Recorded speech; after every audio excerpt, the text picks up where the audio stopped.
रोजाना सबसे पहले अनुपमा सीरियल देखने के लिए हमारे चैनल को सब्सक्राइब करें। एपिसोड की स्टार्टिंग में हम देखते हैं अनु दिग्विजय के पास आती है। उसको बोलती है सर क्या हो गया। वो बंकू को आवाज़ लगाती है।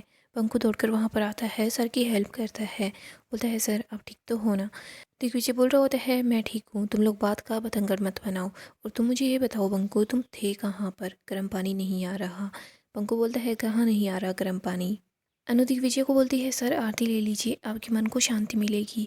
दिग्विजय गुस्सा करता है और बोलता है ये पूजा पाठ इन सब चीज़ों से मुझे शांति नहीं मिलती, और अगर आपको ये सब कुछ करना है तो मन में कीजिए, मेरे कानों तक इनकी आवाज़ नहीं आनी चाहिए। दिग्विजय गुस्सा करके वहाँ से चला जाता है। अनुबंकु को बोलती है इनके दिल पर कितनी गहरी चोट लगी होगी कि ये परमेश्वर से भी नाराज़ हो गए, इनका भगवान से ही भरोसा उठ गया। बंकू बोलता है पता नहीं दीदी क्या हुआ, लेकिन मुझे तो इनको देखकर बहुत ज़्यादा घबराहट फील होती है। अनु बोलती है बंकू बिल्कुल फिक्र मत कर, कान्हा जी है ना, रूठे को भी मना लेंगे। भक्त भले ही अपने भगवान से मुंह मोड़ ले, लेकिन भगवान अपने भक्तों से कभी मुंह नहीं मोड़ते। बंकू बोलता है मेरी माँ भी यही बात बोला करती थी। अनु बोलती है वैसे आज के दिन यहाँ पर त्यौहार मनाया जाता है। बंकू बताता है बहुत धूमधाम से मनाया जाता है। बंकू बताता है यहाँ पर जलसा भी निकलता है, मैं भी जाता हूँ, सर तो आज के दिन मुझे भी नहीं रोकते। अनु बोलती है कि मैं और जया भी आ जाएंगे, सब बहुत खुश हो जाते हैं। अनु बोलती है वैसे आज के दिन कुछ स्पेशल खाना बनता है क्या। बंकू बताता है श्रीखंड पूरी बनती है। अनु बोलती है ठीक है, तो आज मैं श्रीखंड पूरी बनाऊंगी और तू भी खाएगा। हम गरम गरम पूरी बनाएंगे और श्रीखंड होगी मीठी मीठी। अनु, बंकू और जयो तीनों बहुत खुश होते हैं। आगे हम कोठारी हाउस का सीन देखते हैं, जहाँ पर हम देखते हैं राही सबको खाना परोसती है। वो बोलती है हम नवरात्रि सेलिब्रेट नहीं कर रहे, लेकिन नवरात्रि का खाना तो खा सकते हैं, जैसे आलू की सब्जी, सिंघाड़े का हलवा। इधर परी बोलती है राही ये खाना मैं नहीं खा सकती। राही समझ नहीं आ रहा, आपने हलवे में घी डाला है या फिर सिर्फ घी का ही हलवा बनाया है। मीरा बोलती है हाँ वैसे कहने को तो ये व्रत का खाना है, लेकिन इनमें से कुछ भी अच्छा नहीं है। तभी यहाँ पर राजा आता है जो बाहर से खाना लेकर आता है। उसको देखकर परी मीता दोनों बहुत खुश हो जाते हैं। राही बोलती है परी मुझे पता नहीं था तू डाइट पर है, अगर पता होता तो मैं तेरे लिए अलग से हेल्दी खाना बना देती। परी बोलती है कि ऑफ कोर्स राही, मैं बड़े बड़े सेलिब्रिटीज़ के लिए कपड़े डिज़ाइन करती हूँ, तो मुझे अपनी हेल्थ का तो ख्याल रखना ही होगा ना। और वैसे आप जेलस फील क्यों कर रही हो, आप तो हमेशा मुझे सपोर्ट करती हो। राही बोलती है मैं हमेशा तुझे सपोर्ट करूंगी, मेरे कहने का बस ये मतलब है जो खाना तू खाना चाहती थी वो घर पर बन सकता था, और घर का खाना बाहर के खाने से ज़्यादा हेल्दी होता है। मीता बोलती है प्लीज़ तुम लोग चुप हो जाओ। मीता बोलती है पूरी हलवा ये सब लोग नहीं खा सकते। वो लोग खाने का डिब्बा खोल रहे होते हैं, तभी मोटी बोलती है खबरदार, अगर ये डिब्बे खोले तो ये डिब्बे कोई नहीं खोलेगा, जो खाना बना है वही खाया जाएगा, खाना वेस्ट नहीं होगा। राही सोच रही होती है पर ये ऐसी क्यों बन गई है, वो ऐसा इसलिए तो नहीं कह रही कि वो मुझसे ज़्यादा अर्न करने लग गई है। इधर हम देखते हैं अनिल मोटेबा के पास आता है। उसको बोलता है कि बा आपके इन पेपर्स पर सिग्नेचर चाहिए, मोटा भाई का कॉल आया था। ख्याति बोलती है वो कैसे हैं, अभी मैं उनके पास कॉल करूँ तो वो कॉल उठा लेंगे क्या। अनिल बताता है मैंने उनसे बहुत बात करने की कोशिश की बट उन्होंने कॉल ही कट कर दिया। भाभी मुझे ऐसा लगता है वो काम के अलावा कोई भी बात नहीं करना चाहते। राही ख्याति के पास आती है, उसको बोलती है कि माँ आप फिक्र मत कीजिए, पापा जल्दी वापस आ जाएंगे। प्लीज़ माँ आप बैठ जाइए और खाना खाइए। प्रेम अपने हाथों से ख्याति को खाना खिलाता है। आगे हम गांव का सीन देखते हैं। हम देखते हैं सब लोग पूजा की तैयारी कर रहे होते हैं। यहाँ पर हम देखते हैं दिग्विजय घर से बाहर आता है, तो उसकी वजह से एक रंगोली ख़राब हो जाती है। जो औरत रंगोली बना रही होती है वो बोलती है कि तुम देखकर नहीं चल सकते क्या, तुमने देखो रंगोली ख़राब कर ली। तो उसका हस्बैंड बोलता है कि तू उसको कुछ भी मत बोल, इसने तो अपनी पूरी ज़िंदगी ख़राब कर ली है, एक हादसे की वजह से ये ऐसा बन गया है। वो औरत बोलती है उस दिन बाजार में ये बिना वजह ही किसी से झगड़ रहा था, ये पुराना वाला दिग्विजय रहा ही नहीं। दिग्विजय आगे जा रहा होता है, तभी पास के कुछ लोग होते हैं। वो बोलते हैं दिग्विजय बेटा तू कैसा है। वो लोग बोलते हैं सावी थी तो कितना अच्छा था, तू कैफ़े भी चलाता था, घर में भी कितनी खुशी थी। वो लोग यही बात कर रहे होते हैं, सावी के जाने के बाद ये कितना दुखी हो गया। इधर हम देखते हैं अनु और जया, ये लोग भी बाहर की तरफ आ जाते हैं। जया अनु को बताती है मैं कंपटीशन में फ़र्स्ट आई। अनु बोलती है मुझे तो पता था तू ही फर्स्ट आएगी। अनु जा रही होती है, तभी उसको एक पैम्पलेट मिलता है। इधर दिग्विजय के पास भी वही पैम्पलेट उठकर आता है। उस पर लिखा होता है नाटक, नई शुरुआत एक प्रेम कथा। अनु दीवार पर चिपका हुआ पैम्पलेट भी देखती है, जिस पर लिखा होता है एक होटल होता है जिसमें हाउसकीपिंग की ज़रूरत होती है, सैलरी भी 15,000 होती है। अनु ये देखकर काफ़ी खुश हो जाती है। आगे हम उन को देखते हैं जो उसी होटल में पहुंच जाती है। वो रिसेप्शनिस्ट से बात कर रही होती है कि सर कब आएंगे। अनु यही सोच रही होती है मैं जया को बंकू के साथ छोड़कर आई हूँ। अनु सोचती है बंकू कितना अच्छा है, वो जया का अच्छे से ख्याल रखेगा, पर पता नहीं जया कोई शैतानी ना कर दे। ये तो अच्छा हुआ कान्हा जी ने बंकू को हमारी लाइफ में भेज दिया। आगे हम जया को देखते हैं जो कि हॉल में खेल रही होती है। तभी उसकी बॉल ऊपर की तरफ चली जाती है। वो सोचती है अगर डीके अंकल ने ये बॉल देख ली ना, उनको ऐसा लगेगा मैं ऊपर की तरफ खेल रही थी। वो डरते डरते सीढ़ियों से ऊपर की तरफ जा रही होती है। जया जैसे ही उस बॉल को उठाने लगती है तो गलती से उसके पैर से उस बॉल को लगती है और वो बॉल एक कमरे के अंदर चली जाती है। जया सोच रही होती है मुझे इस बॉल को लेकर ही जाना होगा। जया कमरे के अंदर आ जाती है। जया वहाँ से बॉल को उठा लेती है। वो जैसे ही रूम से बाहर जाने लगती है तभी वो वहाँ पर एक डायरी को दिखती है। जया उस डायरी के पास जाती है, फिर वो वहाँ से चली जाती है, लेकिन वो वापस उस कमरे के अंदर आती है और वो डायरी उठाकर वहाँ से ले जाती है। इधर हम अनु को देखते हैं जो मैनेजर से बात करती है। मैनेजर बोलता है कि होटल नया है लेकिन हमारे स्टैंडर्ड्स काफ़ी ज़्यादा हाई हैं। अनु बोलती है कि आपने सब कुछ बता दिया है और मैं समझ भी गई। आप बोल रहे हो 12 घंटे की ड्यूटी होगी, कमरों को साफ़ भी करना होगा और रूम सर्विस भी ड्यूटी का ही हिस्सा होगा। अनु बोलती है सर आपको यहाँ पर कुक की ज़रूरत है क्या? मैनेजर बोलता है कि आपको क्या लगा हम बिना कुक के ही होटल को स्टार्ट कर देंगे? हमारे पास कुक पहले से है। अनु बोलती है सर मैंने आपको अपनी बच्ची के बारे में बताया है। मैनेजर बोलता है आप अपनी बच्ची को लेकर यहाँ पर आ सकती है, लेकिन उस बच्ची की वजह से किसी भी गेस्ट को कोई भी प्रॉब्लम नहीं होनी चाहिए। अनु बोलती है ठीक है। अनु बोलती है सर मैं कल से काम पर आ सकती हूँ? मैनेजर बताता है हाँ। अनु बोलती है सैलरी 15,000 रुपये होगी? मैनेजर बताता है हाँ। अनु बहुत ज़्यादा खुश हो जाती है, बोल रही होती है थैंक यू माता रानी, नवरात्रि के पहले दिन ही मुझे इतनी अच्छी नौकरी मिल गई, थैंक यू सो मच।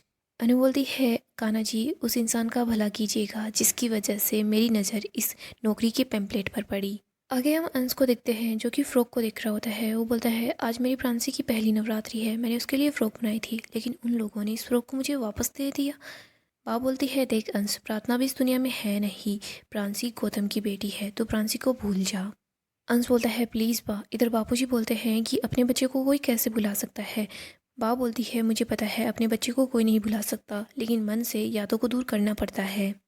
इसे सब भुलाकर आगे बढ़ना होगा। फिलहाल इसकी उम्र ही क्या है, इसे अपनी ज़िंदगी में आगे बढ़ना होगा। इसके सामने इसकी पूरी उम्र पड़ी है। देख अंश हमारी ज़िंदगी का क्या भरोसा है, हम आज हैं कल को नहीं हैं। इसीलिए मैं जाने से पहले तुझे खुश देखना चाहती हूँ। मैं तेरे लिए अच्छी सी गुजराती लड़की देखूंगी। अंश बोलता है प्लीज़ बा आप ऐसा कुछ नहीं करेंगी। बाबूजी भी बोलते हैं लीला तू कैसी बात कर रही है? बा बोलती है इसको सब कुछ भुलाना होगा। बा वो फ़्रॉक लेती है उसको फेंक देती है। वो फ़्रॉक दिए पर जाकर गिरती है, उस फ़्रॉक में आग सी लग जाती है। अंश दौड़कर फ़्रॉक के पास जाता है, उस फ़्रॉक को उठाता है और उस आग को बुझा देता है। अंश बोलता है बा प्रांसी मेरी बेटी है, मैं खुद को भूल सकता हूँ लेकिन अपनी बेटी को कभी नहीं भूलूंगा, चाहे मुझे ज़मीन आसमान एक करना पड़े, लेकिन मैं अपनी बेटी को वापस ला कर रहूँगा। अंश अपसेट होकर वहाँ से चला जाता है। बात जस्सी को बोलती है जस्सी तू तो उसकी अच्छी दोस्त है ना, उसको समझा। दुख का हाथ पकड़ कर जो बैठते हैं ना वो सिर्फ रोते रहते हैं, दुख को छोड़कर आगे बढ़ना पड़ता है। आगे हम अनु को दिखते हैं जो जया के पास आ जाती है। जया यहाँ पर बंकू के साथ होती है, डांस कर रही होती है। अनु बहुत खुश हो जाती है। अनु जया और बंकू को बताती है कि मेरी नौकरी लग गई है। इसके बाद वो भी डांस करना स्टार्ट कर देती है। अनु जया के साथ मिलकर डांस कर रही होती है, तभी यहाँ पर दिग्विजय आ जाता है। अनु डांस करना बंद कर देती है, इधर बंकू भी डांस करना बंद कर देता है। दिग्विजय घर चला जाता है। लोग बातें कर रहे होते हैं, दिग्विजय ऐसे कर रहा है, देखो आज भी इसने जाकर दरवाज़ा बंद कर लिया है, ये तो घुट घुट कर जी रहा है। अनु जया के बैग को देख रही होती है। इधर हम दिग्विजय को देखते हैं जो अपने घर में डायरी को ढूंढ रहा होता है। इधर अनु जया के बैग के पास आती है। वो सोच रही होती है ये डायरी तो जया के पास पहले से थी नहीं, जया किसकी डायरी उठा लाई है।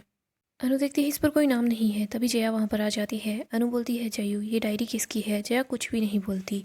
अनु जैसे ही उस डायरी को खोलती है तो उसको पता चल जाता है ये डायरी किसकी है।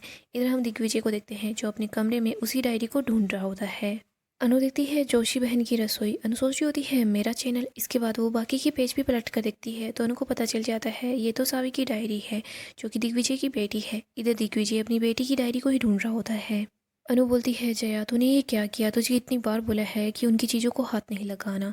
जया बोलती है सॉरी अनुमा, इस पर इतनी सारी बटरफ्लाइज थी मैं अपने आप को रोक नहीं पाई, मैंने और कुछ नहीं लिया डेगी अंकल के रूम से। अनु बोलती है तो उनके कमरे में गई थी। इसके बाद अनु उस डायरी को पढ़ रही होती है। इसमें लिखा होता है मेरा कैफ़े बेस्ट होगा, जैसा खाना जोशी बहन बनाती है मैं भी वैसा ही खाना बनाऊंगी। मैं बहुत मेहनत करूँगी, इतनी मेहनत करूँगी कि मेरा जो कैफ़े है वो पूरी दुनिया में फ़ेमस हो जाए और एक दिन जोशी बहन को मजबूर होकर यहाँ आना पड़े। जोशी बहन जब मेरे कैफ़े में आएगी ना तो मैं उनको अपने हाथ से बना हुआ खाना खिलाऊंगी। वो मुझसे बोलेगी कि सावी तू तो मुझसे भी अच्छा खाना बनाती है। अनु बोली होती है सॉरी सॉरी सॉरी, काश मैं यहाँ पर थोड़ा जल्दी आ पाती तो मैं भी सावी से मिल पाती। अनु सोचती होती है तभी दिग्विजय जी भुनी हुई सौंफ का स्वाद पहचान गए थे। इधर हम दिग्विजय को देखते हैं जो बहुत ज़्यादा अपसेट सा हो जाता है। वो बोलता है कि नहीं नहीं, मैं सावी की डायरी को नहीं खो सकता, अगर वो खो गई तो मैं भी खो जाऊँगा। इधर अनु सोच रही होती है सावी की डायरी, सावी की यादें दिग्विजय जी के लिए जान से भी ज़्यादा प्यारी है, वो इसके बगैर नहीं रह पाएंगे। जया बोलती है सॉरी अनुमा। अनुजया को बोलती है कि जया, हर बार सॉरी बोलने से कुछ नहीं होगा, तुझे पता है ना किसी के सामान को पूछे बगैर हाथ लगाना गलत है, उनके कमरे में जाना गलत था। इधर अनु सोचती है कि मैं जब उनको डायरी दूंगी तो वो कितना गुस्सा करेंगे। अनु कान्हा जी का नाम लेकर घर के अंदर की तरफ आ जाती है। इधर दिग्विजय हॉल की तरफ आता है। अनु वो डायरी दिग्विजय की तरफ बढ़ाती है। दिग्विजय जैसे ही उस डायरी को देखता है तो उसकी आंखों में आंसू आ जाते हैं। अनु दिग्विजय को वो डायरी दे देती है। दिग्विजय उस डायरी को अपने सीने से लगा लेता है। इसके बाद अपनी बेटी सावी को याद करता है। दिग्विजय बोलता है आपको ये डायरी कहाँ पर मिली। अनु बोलती है मैं झूठ नहीं बोलूँगी, मुझे ये डायरी जया के पास मिली। अनु हाथ जोड़ती हुई बोलती है सॉरी। गाइस, डेली अपडेट के लिए आप हमारे चैनल को सब्सक्राइब करें, साथ ही साथ वीडियो को लाइक भी कर दें। गाइस, अपकमिंग एपिसोड काफ़ी ज़्यादा इंटरेस्टिंग होने वाला है। अपकमिंग एपिसोड में हम देखेंगे अनुपमा अपनी नई जॉब के लिए जा रही होती है। वो सोच रही होती है कि अब मैं भी अपनी लाइफ को रिस्टार्ट करूँगी, आखिरकार मैं अपनी नई जॉब के लिए जा रही हूँ। अनु सोच रही होती है बस ये जॉब अच्छे से चल जाए। अनु मिरर में अपने आप को देख रही होती है, वो अपने आप से बातें करती है। इधर अनु जब दिग्विजय को डायरी देती है तो वो सोच रही होती है दिग्विजय बहुत गुस्सा करेगा। दिग्विजय गुस्सा करता है, वो बोल देता है कि आगे से आप मेरी किसी भी चीज़ को हाथ नहीं लगाओगे। इधर हम देखते हैं अनु सोच रही होती है मुझे जया को अच्छे से समझाना होगा। यहीं पर हम देखते हैं अनु होटल में पहुँच जाती है, जहाँ पर वो अपनी जॉब के लिए तैयारी कर रही होती है। यहाँ पर ट्रेनर होती है, वो बोल रही होती है कि मैं तुम लोगों को ट्रेन करूँगी, मैं तुमको बताऊँगी कि तुम लोगों को क्या करना है। उसका नाम रोज़ी होता है। वो बोलती है मेरा नाम भले ही रोजी है, लेकिन मैं गुलाब की तरह बिल्कुल भी सॉफ्ट नहीं हूँ। ऐसा सोचने की तुम लोग गलती भी मत करना, मैं बहुत ज़्यादा स्ट्रिक्ट हूँ। यहाँ पर अनु अपना काम कर रही होती है, रोजी भी वहीं पर होती है। तभी यहाँ पर पोल आता है जो रोजी को आवाज़ लगाता है। वो उसको बोलता है कि मुझे तुझसे कुछ बात करनी है। रोजी बोलती है तू यहाँ पर क्या कर रहा है। अनु जैसे ही पोल की आवाज़ सुनती है तो वो पहचान जाती है। अनु सोच रही होती है मुझे इस इंसान के सामने नहीं आना है, लेकिन तभी पोल मिरर के अंदर अनु को देख लेता है। यहाँ पर पोल को पता चल जाता है कि इस अनुपमा जोशी को यहाँ पर जॉब मिल चुकी है।